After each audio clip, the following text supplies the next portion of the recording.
Hello friends, welcome back to Arraysworld. അപ്പോൾ ഇന്ന് ഞാനിവിടെ നിങ്ങളായിട്ട് ഷെയർ ചെയ്യാൻ പോകുന്നത് ഒരു കോക്കനട്ട് സ്വിസ് റോളിൻ്റെ റെസിപ്പിയാണ്.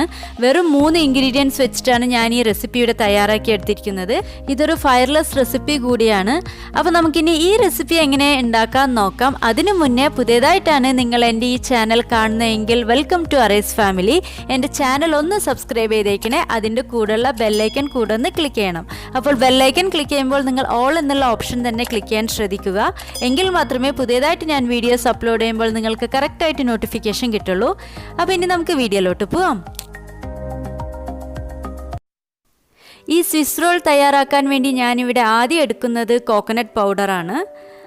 അപ്പോൾ ഞാൻ നേരത്തെ വീഡിയോസിൽ ചെയ്തിട്ടുണ്ട്, ഡ്രൈ ആയിട്ടുള്ള കോക്കനട്ട് പൗഡർ നമുക്ക് കടകളിൽ വാങ്ങിക്കാൻ കിട്ടും. അപ്പോൾ അതാണ് ഞാനിവിടെ എടുക്കുന്നത്. അപ്പോൾ അത് ഏത് കപ്പിലാണോ എടുക്കുന്നത് ആ സെയിം കപ്പിലാണ് ഞാൻ മിൽക്ക് പൗഡറും എടുത്തിരിക്കുന്നത്. അതിനുശേഷം കുറച്ച് കണ്ടൻസ്ഡ് മിൽക്ക് കൂടി ഞാൻ ഇതിലേക്ക് ആഡ് ചെയ്ത് കൊടുക്കുന്നുണ്ട്. എന്നിട്ടിത് നല്ലപോലെ ഒന്ന് മിക്സ് ചെയ്ത് കൊടുക്കുകയാണ്. അപ്പോൾ നമുക്ക് കണ്ടൻസ്ഡ് മിൽക്ക് എത്രത്തോളം വേണോ അത്രത്തോളം നമുക്ക് ഇടയ്ക്കിടയ്ക്ക് വെച്ചിങ്ങനെ ഒഴിച്ച് മിക്സ് ചെയ്ത് കൊടുക്കാം. അപ്പോൾ ഇത് ഏകദേശം ഞാനിവിടെ മിക്സ് ചെയ്ത് കഴിഞ്ഞു. ഇനി ഞാൻ ഇതിലേക്ക് ഒരു സോഫ്റ്റ്നെസ് കിട്ടാൻ വേണ്ടിയിട്ട് കുറച്ച് നെയ്യാണ് ഒഴിച്ചു കൊടുക്കുന്നത്. 1 ടീസ്പൂൺ നെയ്യാണ് ഞാനിവിടെ ഒഴിച്ചു കൊടുക്കുന്നത്. ഇനി ഞാൻ ഇതിലേക്ക് കുറച്ചുകൂടിയും കണ്ടൻസ്ഡ് മിൽക്ക് ഒഴിച്ച് നല്ലപോലെ ഒന്ന് മിക്സ് ചെയ്ത് എടുക്കുന്നുണ്ട്. അപ്പോൾ ഇനി ഞാനിവിടെ കൈ കൊണ്ടാണ് ഇത് കുഴച്ചെടുക്കാൻ പോകുന്നത്. നമ്മൾ ഈ ചപ്പാത്തി മാവിനൊക്കെ കുഴയ്ക്കുന്ന ആ ഒരു രീതിയിൽ വേണം നമ്മളിത് കുഴച്ചെടുക്കാൻ.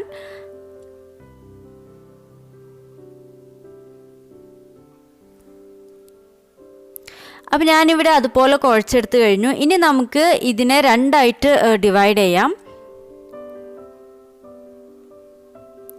അപ്പം ഞാനിവിടെ രണ്ടായിട്ട് ഇത് ഡിവൈഡ് ചെയ്ത് കഴിഞ്ഞു. അപ്പോൾ ഇനി ഞാൻ ഇതിലേക്ക് കുറച്ച് യെല്ലോ കളറാണ് ചേർത്ത് കൊടുക്കുന്നത്.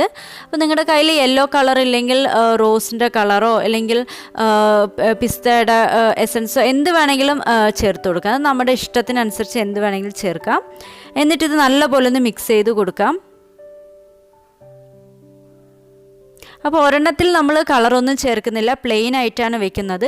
ഒരെണ്ണത്തിൽ മാത്രമേ നമ്മൾ കളർ ചേർക്കുന്നത്.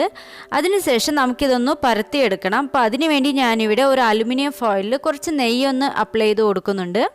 അതിനുശേഷം നമുക്ക് വൈറ്റ് കളർ ഡോ ഇതിലേക്ക് വെച്ച് ഒന്ന് പരത്തിയെടുക്കാം.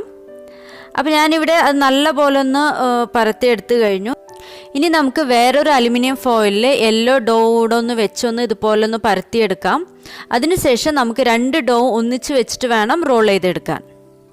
ഇനി ഞാൻ ഇതിലേക്ക് യെല്ലോ ഡോവും കൂടി വെച്ച് ഒന്ന് പരത്തിയെടുക്കുകയാണ്. അതിനുശേഷം സൈഡിലുള്ള എക്സ്ട്രാ ഡോ ഒക്കെ ഞാനിവിടെ കട്ട് ചെയ്തെടുക്കുന്നുണ്ട്. ഒരു നൈഫ് വെച്ചിട്ടാണ് കട്ട് ചെയ്തെടുത്തിരിക്കുന്നത്. ഇനി ഒരു ഡെക്കറേഷന് വേണ്ടി നമുക്ക് ഇതിലേക്ക് ടൂട്ടി ഫ്രൂട്ടി ആഡ് ചെയ്ത് കൊടുക്കാം. എന്നിട്ടൊന്ന് മെല്ലെ ഒന്ന് പ്രസ് ചെയ്ത് കൊടുത്താൽ മതി. അതിനുശേഷം നമുക്ക് ഇതൊന്ന് റോൾ ചെയ്തെടുക്കണം. അപ്പോൾ നല്ല ശ്രദ്ധിച്ചിട്ട് വേണം നമ്മളിത് റോൾ ചെയ്യാൻ. കാരണം ഇത് ചിലപ്പോൾ പൊട്ടിപ്പോവാൻ സാധ്യതയുണ്ട്. സോ അത് കാരണം ഇതുപോലെ കുറച്ചായിട്ട് നമ്മളിതിനെ റോൾ ചെയ്തെടുക്കാം.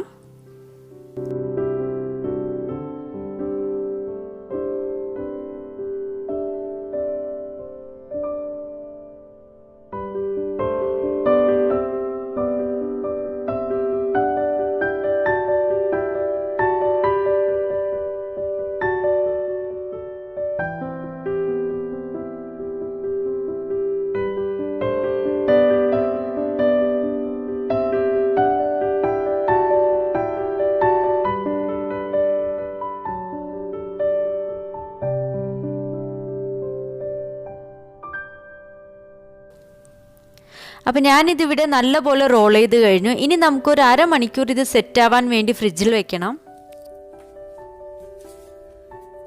അരമണിക്കൂർ കഴിഞ്ഞ ശേഷം ഞാനിത് ഫ്രിഡ്ജിൽ നിന്ന് എടുത്തിട്ടുണ്ട്. ഇപ്പോൾ ഇത് നല്ലപോലെ സെറ്റായി കഴിഞ്ഞു. അപ്പോൾ ആദ്യം നമുക്കിതൊന്ന് ഓപ്പൺ ചെയ്തെടുക്കാം. അതിനുശേഷം ഇതിൻ്റെ സൈഡ്സ് എല്ലാം ഒന്ന് കട്ട് ചെയ്ത് മാറ്റാം. കാരണം സൈഡ്സ് എല്ലാം ഷേപ്പില്ലാതെയാണ് ഇരിക്കുന്നത്.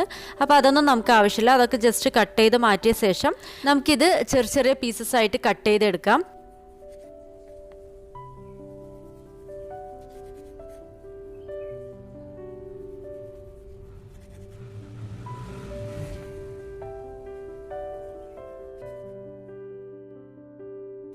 അപ്പോൾ നമ്മുടെ കോക്കനട്ട് സ്വിസ് റോൾ ഇവിടെ തയ്യാറായി കഴിഞ്ഞിരിക്കുകയാണ്.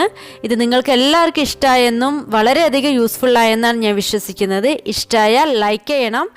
ഇത് നിങ്ങളുടെ ഫ്രണ്ട്സിനോ ഫാമിലിക്കോ യൂസ്ഫുൾ ആകും എന്ന് തോന്നുകയാണെങ്കിൽ നിങ്ങൾ ഈ വീഡിയോ ഒന്ന് ഷെയർ ചെയ്ത് കൊടുക്കണം. അതുപോലെ തന്നെ നമ്മുടെ Arraysworld ചാനൽ ഒന്ന് സബ്സ്ക്രൈബ് കൂടെ ചെയ്തേക്കണം.